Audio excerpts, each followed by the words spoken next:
こんばんは、もふもふ不動産もふです。今日はですね、不動産投資家がピンチに家賃の支払いがなしになってしまうかもしれない。そういったことについて解説していきたいと思います。ですね、僕自身不動産投資をですね、2014年からずっとやってきてるんですけども、ちょっとですね、今まで見たことないぐらいですね、不動産投資家にピンチが来ているような状態になります。今ですね、そういう不動産投資家がどういうふうにですね、厳しい状態になっているのか解説していきたいと思います。しかしですね、一部裏を返せばピンチはチャンスって言葉はあるので、今実はですね、チャンスになるかもしれない、そういったようなですね、結構際どい状態になっています。今日はですね、不動産投資興味ある人とか、これからね、やってみたいよって方はですね、ぜひですね、実際不動産投資ってどうなのって、むちゃくちゃ金持ってそうで楽勝じゃないかって思ってる人もいるかもしれないですけども、意外とですね、シビアな現実をですね、解説していきたいと思います。で、今日の内容なんですけども、もうね、家賃が下落していくでしょうと。で、これから支払いストップするんで苦しいでしょうっていうのと、あと不動産の価格がですね、多分下落する。間違いなくもうすでに一部の不動産は下落してますね。で、ただね、買い時は来るっていうところで、そういったですね、内容になっております。で、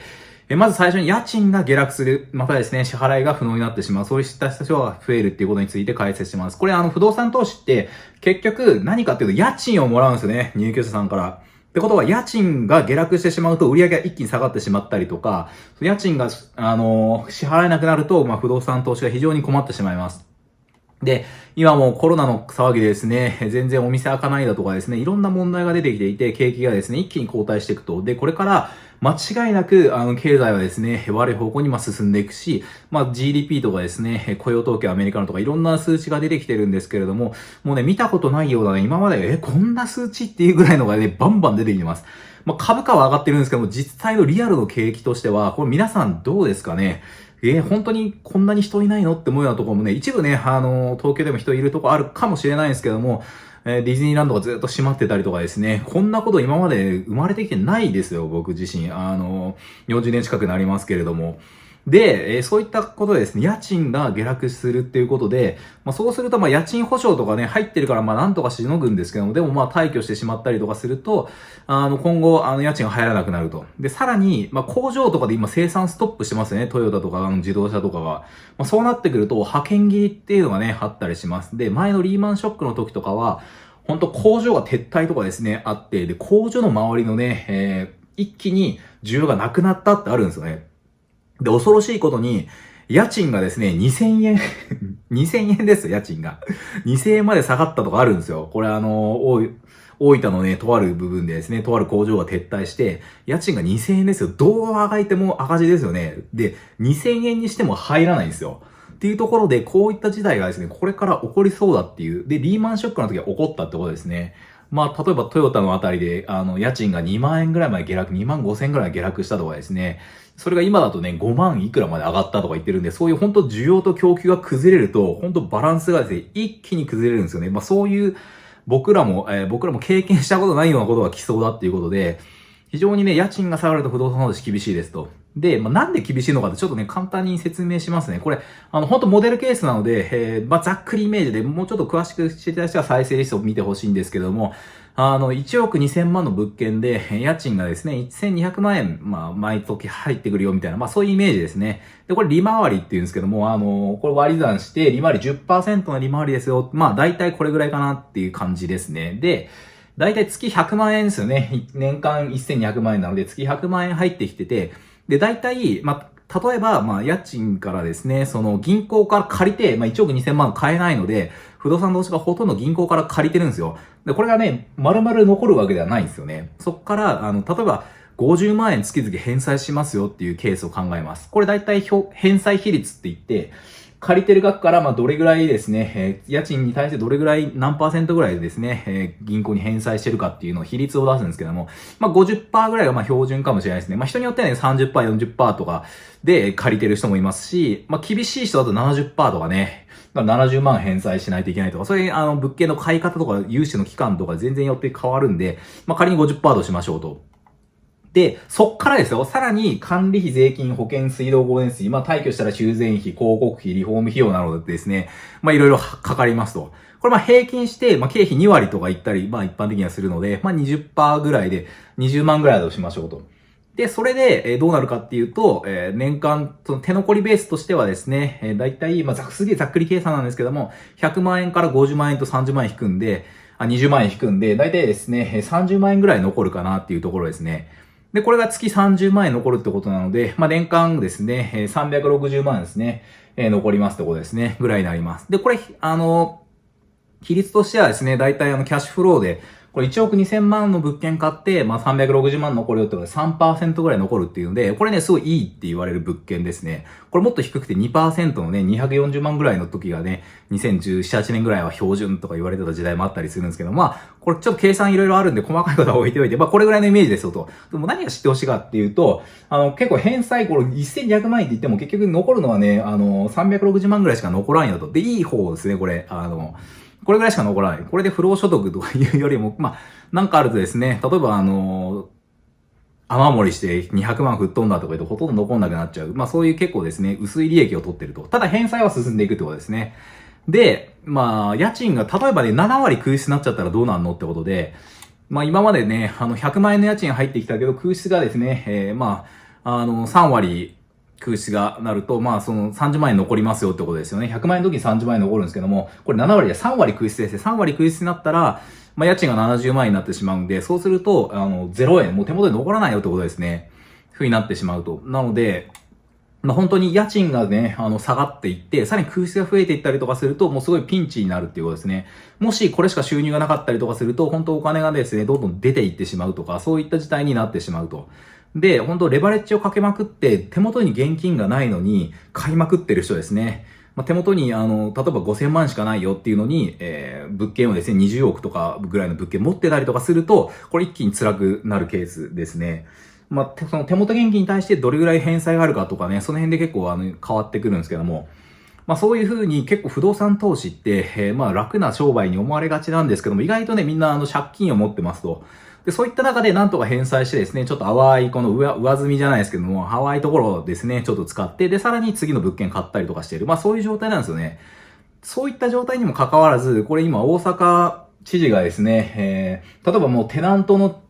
賃料有料を国に要請とか言っているんですよね。なので、もしそうなってしまうと、もう、家賃がですね、テナントからもらえなくなってしまうとかいう可能性もあると。住居を持ってる人は、住居だけだったらまだいいかもしれないんですけども、テナントまでこういう風になってしまうとですね、とんでもないことになると。3ヶ月分の家賃を猶予ってことですね。これをなんかこう、国がですね、言い始めたと。国に、大阪府が言い始めたと。もう余計なことをするなっていうふうにですね、個人的には思ってしまうんですよね。なんでかっていうと、僕らは、その入居者さんからですね、家賃をもらって銀行に返済しないといけないのに、それを国がね、猶予しろとかいうのは、もう本当おかしな話で、例えば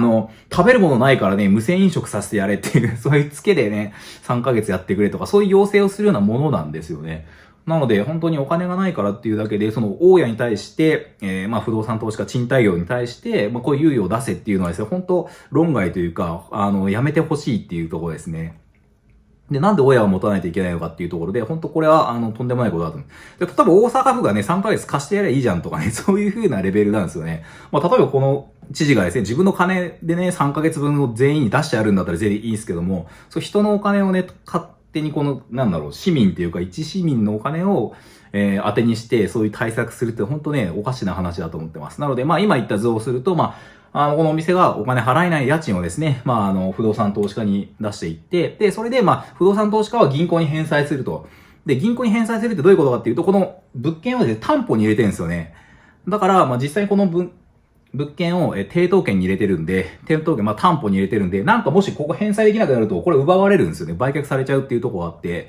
なので、そういったような状況で、実は別に不動産投資家もこっち返済があるよっていう。これ不労所得で丸々入ってきて、ハッピーって言われなくて、ほとんどの不動産投資家は返済があるっていうことで、不動産オーナーっていうのは、中小企業、このショップの人と立場的には変わらないんですよね。なので、この銀行に対して返済しなきゃいけないのに、大阪府がですね、3ヶ月待てっていうのは、もう本当おかしな話で、ここを待ってあげろっていうね。それは、なかなか、誰がどこで負担するかって難しいので、これはね、非常にこうなってしまうとで、なんでこうかっていうと、これ取り立てるのがむちゃくちゃ大変なんですよ。その前もちょっと動画出したんですけども、基本夜逃げされたりとかして取り立てられないんですよね。で、個別に交渉来たりとか、家賃曲げてくれとか、もう今すでにいろんな人来てるっていうふうに、ツイッター界で出てるんですけども、個別に交渉来るし、さらにですね、その夜逃げされても取り立てられないんですよ。で、捕まえたって裁判して、民事なのでですね、その、刑事じゃないんで民事なんで自分でやんなきゃいけないんですけど、裁判所その100万ぐらいかけて、弁護士さん捕まえてですね、弁護士さんに依頼して、まあ、裁判やったとしてもお金ないよって言われたらもうそれで終わりなんですよ。自己破産されたりとかすると。ということで、もう3ヶ月猶予したところで多分取れないんですよ。で、3ヶ月もう払えないところが、この後生き残れるかっていうと多分無理なんですよ。だからまあ結局、その潰れそうなところの債権を大家が待ってあげてっていうのはおかしな話で、で、結局銀行からの返済は残るんですよね。で、僕らは逃れられないですよ。結局、ここで、抵当権取られてるのは僕ら逃れられないんですよ。ここは踏み倒されるんですけど、ここは踏み倒せないんですよね。踏み倒すとこれが失うっていう風になっちゃうんで、一応競馬に流れていって、格安で売られてしまうっていう風なので、僕らも縛られてるんですよ。で、ここは残るんで、なんで親を負担しないといけないかっていうところで、まあそういう流れになってるんで、不動産投資家がかなり苦境にですね、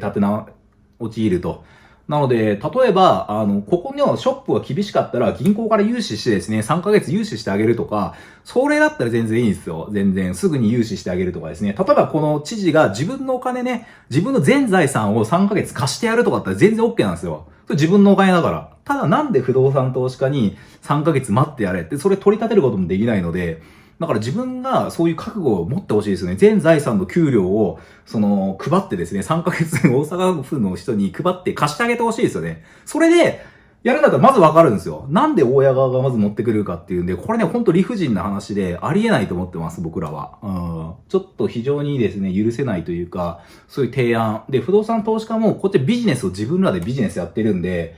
この、ビジネスに対して、家賃をですね、そこを一方的に国がですね、支払わなくていいとかっていうことはやめてほしいと思ってます、それは。で、こっちのビジネスはこっちのビジネスで責任、同じ立場なんですよ。同じ経営者なんですよね。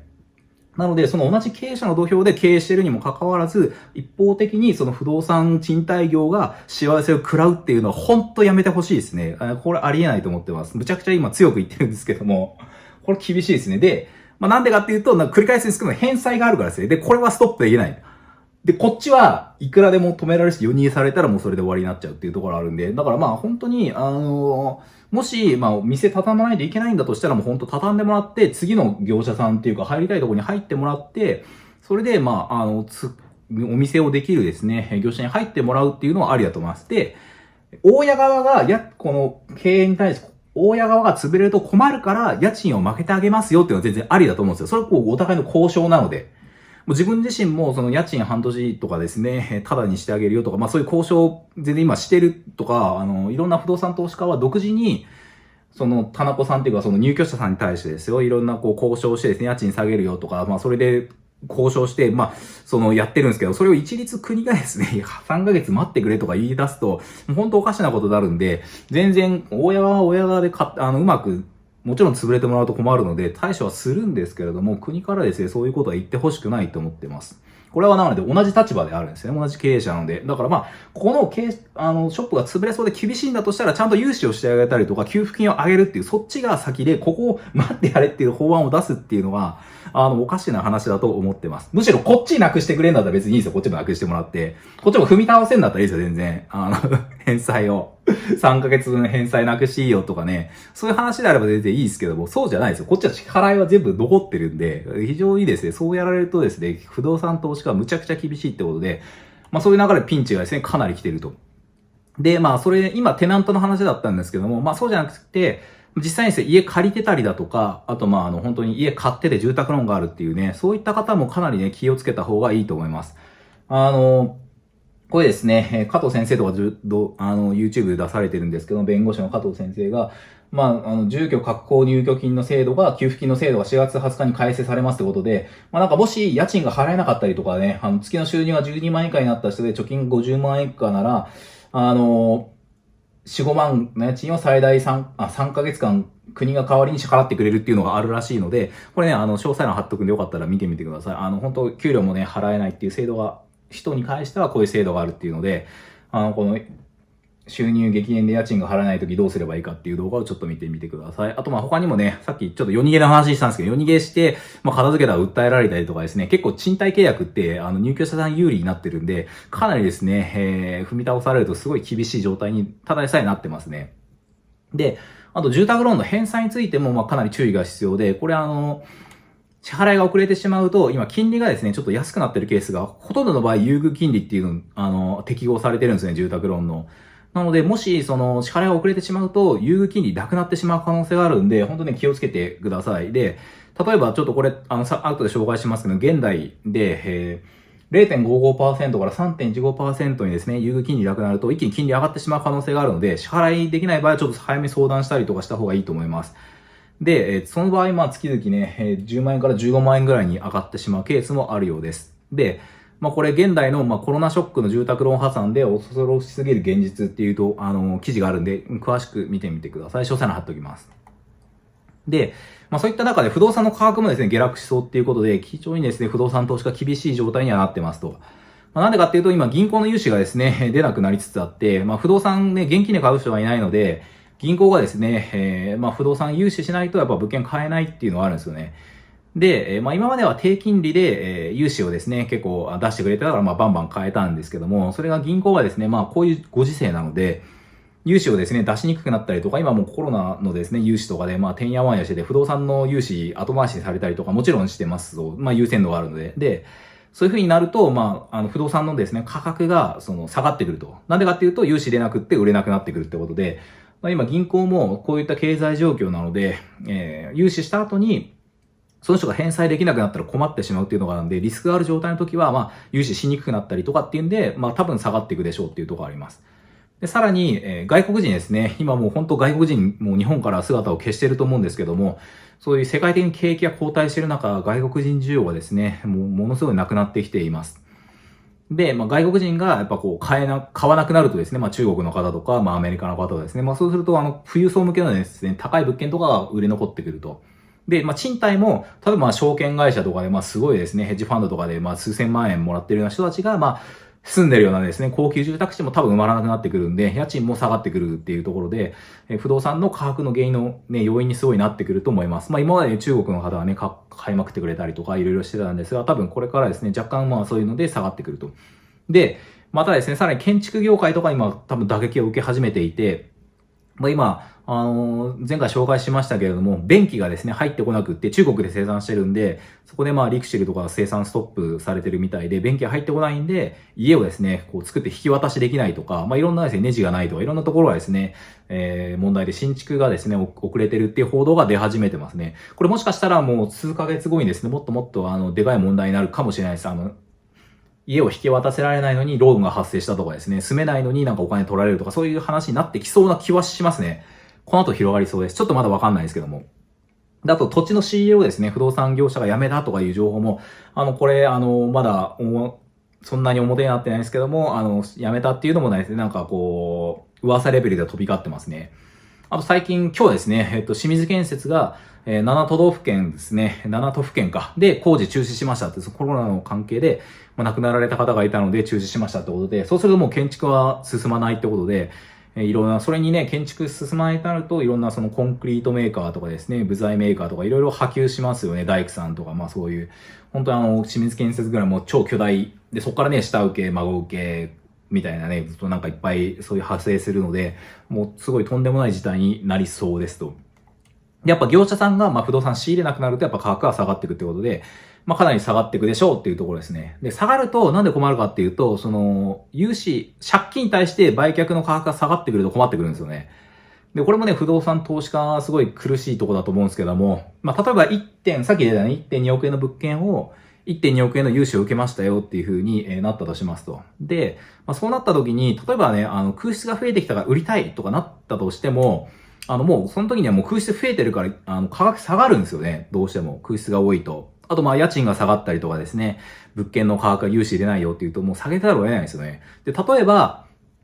価格も下落してですね、9000万円しか売れないよっていう風になりますと。9000万円でしか買いたい人が出てこないっていう風になったらどうなるかっていうと、もうこの物件売るに売れないんですよね。なんでかっていうと、もう借金が1200万円あるにもかかわらず9000万円でしか売れないんで、その差分ですね。3000万円の現金がないとこの物件売ることができない。もう不動産、マイナス、もう氷付けみたいな感じですよね。損切りすらできないみたいな。で、もしもう空室で赤字が垂れ流している場合は、持ってるだけで赤字垂れ流していって、売るにも3000万足んないよみたいなですね。そういう厳しい状態にこれからなる人は多分増えると思います。まあなんでかっていうと、2017年とか18年ぐらいに結構買いまくってる人がいてですね、キャッチフロー、まあ、2%切るような物件とかですね、やってて、で、そんな状態で空室が増えて家賃が減ってしまうと、返済ができなくなってしまいますと。なので、そのサラリーマンが、まあ、夢のね、不労所得みたいなのが憧れて、まあ、そういうのを買った人はむちゃくちゃいたんですけども、一部の人は、そういうのを買いまくって、融資返済がまあできないし、売却もできない。そういうローン地獄みたいな風になってしまう。もう自己破産しかないみたいな感じになる人は出てくると予想してます。まあ、そうなるとさらに投げ売りされるってことですね。ただまあ、僕の周りの不動産投資家自身は、かなり安く買ってたりとか、すごい資産持ってるんで、普通の不動産投資家は大丈夫だと思います。ただ、サラリーマン投資家で、そんなに詳しくない人とか、高く買いまくったりとかしてる人は、多分これから厳しい時代が本当に来ると思ってます。ただね、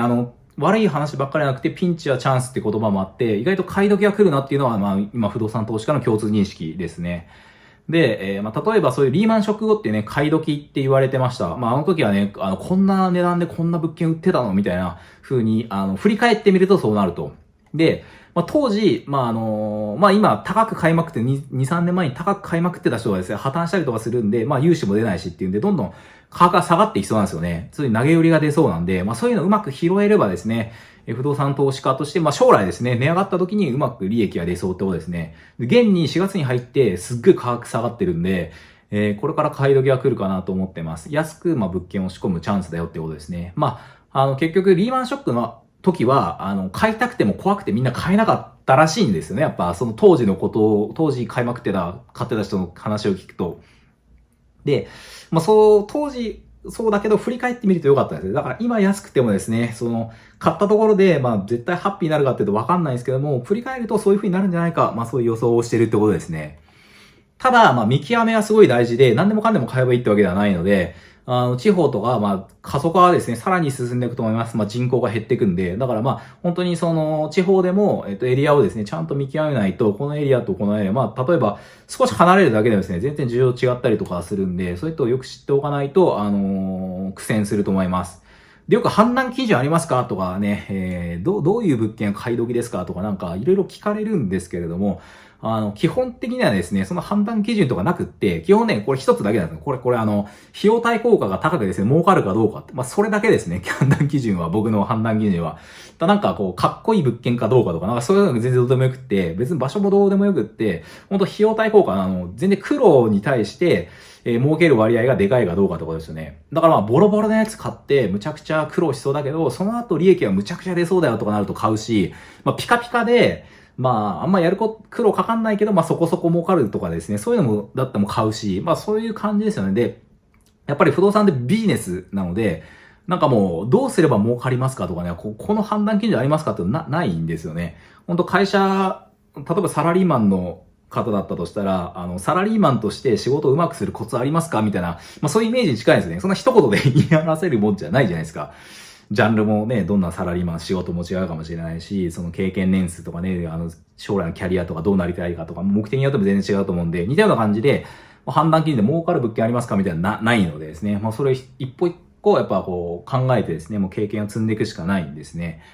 で、まあそういう物件を僕は買っていくってことですね。まあなかなか難しい。参入障壁がね、まあ高いんで、まあそういった感じで、まあ逆にね、例えばね、5000万とか1億の物件買える人ってやっぱ、こういう時代に融資出ないとなると辛くなってくるんで、だからこそ、まあ買い時なんですよね。で、常にやっぱ、不動産長年やってる方とかから聞くと、いつでも安くて買い時でラッキーっていうケースはないっていう話なので、まあ、どんな時代でもですね、買うのは難しいってことですね。だから今も難しいし、多分2年前も難しいし、1年前も難しいんで、常に買い時は難しいっていうことで、まあ、2年前だったら高くて買えないところですね。高くて儲からなくて買いにくいみたいな感じだって、で今だと安いけど、融資が出ないんで買えないとかですね。現金がないから買えないとか、まあ常にですね、参入障壁が高い。だから儲かるんですね。参入障壁が高いから儲かりやすい。まあそういう、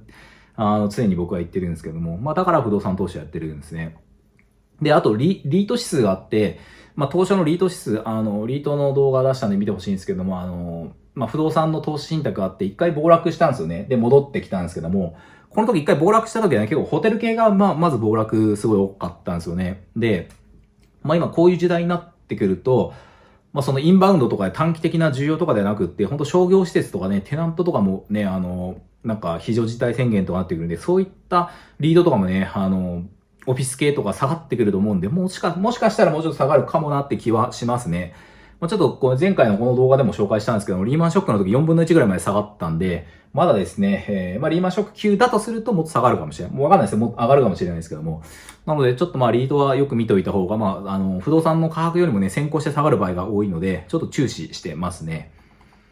てなことで、もしですね、不動産投資やってみたいよって方がいたら、まあ、これ見てやってみたいよって方少ないかもしれないですけども、まあ、不動産投資講座やってるんで、ぜひ見てみてください。しっかりやれば儲かってる人は多いっていうのですね。で、なんかこう、何も考えずに買うとみんなはめ込まれるっていう結構厳しいシビアな業界ですね。あとまあ株の基礎っていうのをやってるんで、よかったら見てみてください。あとまあもし物件売却したい場合は、この高く売る方法って詳細欄貼ってるんで、まあ少しでもね、高く売れればいいなっていうんで参考にしてみてください。ってことで、まあ不動産投資家ピンチにってことで、まあ不動産投資家がね、まあ苦難の時期が来てるっていうことで、まあ家賃がね、なんか家賃は踏み倒してもいいとか待ってあげろとかなんかいろんな人から言われるんですけども、それはちょっとおかしいだろうって思ったりしているような状態ですと。で、なんでかっていうと銀行の支払いがあって、まあ銀行を飛ぶとこっちもですね、銀行の支払いができなくなるっていうことで、まあ不動産投資家っていうかまあ不動産賃貸業ですね、全体としてはかなりきつい風潮にあるんで、ここは理解してほしいので、踏み倒されても取れないんで、で、こっちは銀行に対して縛られてるから、ちゃんと、ですね、家賃が支払わないテナントを救済しろって言うんだったら、大家側ではなくって、政府がですね、ちゃんと守ってあげてくださいっていうことですね。こっちに幸せをしないでくださいと。で、まあ、不動産投資物件はさらに下がりそうですっていうことと、あと、まあ、完璧にですね、今後どうなるかっていうのは予想無理なので、まあ無理のない範囲でですね、まあ不動産投資やっていくのがいいかなと思います。まあ自分自身ですね、これから買い時が来ると思うんで、いいのが出たらね、買っていこうかなっていう感じで考えてます。はい、最後までご視聴ありがとうございました。もし面白かったらですね、高評価いただければ嬉しいです。で、このチャンネルはですね、不動産投資とか経済ニュースとか分かりやすく解説してるんで、引き続きですね、見ていただける方はぜひね、チャンネル登録してください。また役に立ったらね、コメント、高評価いつも本当にありがとうございます。いただけるとすごい嬉しいので、またね、SNS、Twitter とかでシェアしていただけると嬉しいです。また最近、Instagram とかですね、Facebook ページやってるんで、詳細欄からよかったら登録してみてください。どうもありがとうございました。ウィー。でかい。